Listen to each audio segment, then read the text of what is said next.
beauty, would an every day for beauty. Could you be mine? Would you be mine?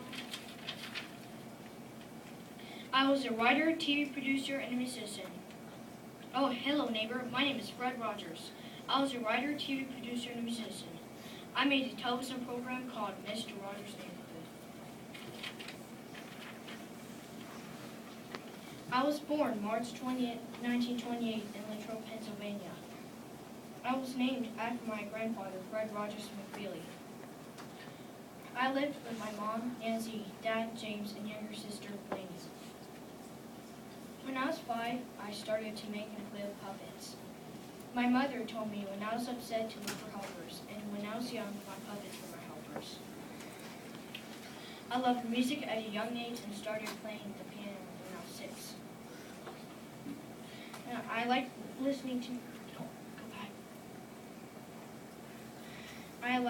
to musical programs on the radio when I was a young kid. I loved playing the piano because when I played it, it made me feel better. I wrote editorials in Latrobe High School. I graduated from Rollins College with a degree in musical composition. I married to Joan Rogers in July 9, 1952.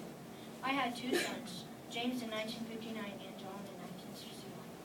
My sons were both born in Pittsburgh.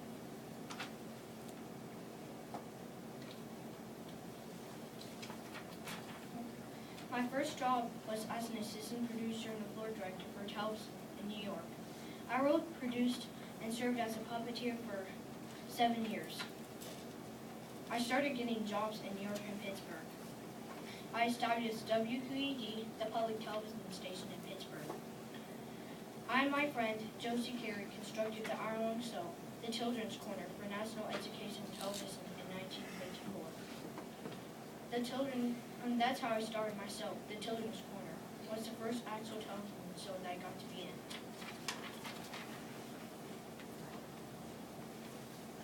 I was the host of the television program, Mr. Rogers in Canada and Mr. Rogers' Neighborhood in the U.S. from 1966 to 2001. I made over 900 episodes. I worked hard for making all the equipment and music for the show. I drew on my early love of puppets and music. People learned a lot of things by watching my show, like how things are made. I wrote all the music for my show. I had a lot of famous guests on my show, such as Wynton Marsalis, Yo-Yo Ma, Ella Jenkins, Eric Carle, and other famous people. Land of Make Believe was on my show because puppets were an important way of communicating with children.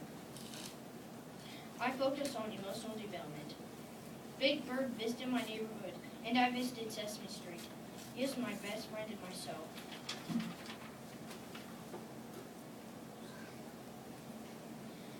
I made 6 children's albums of the music I wrote.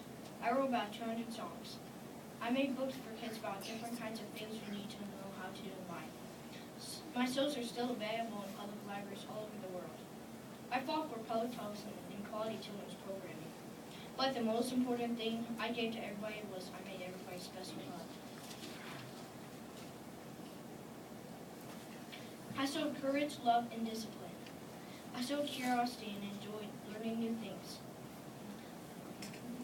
That's why my shows often explored how things are made.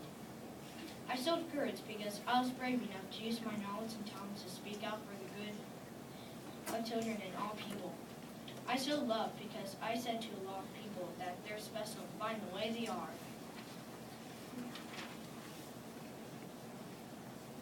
My books and the episodes that I made are still out in public libraries.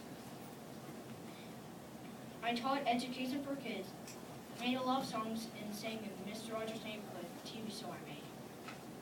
I made 6 children's albums.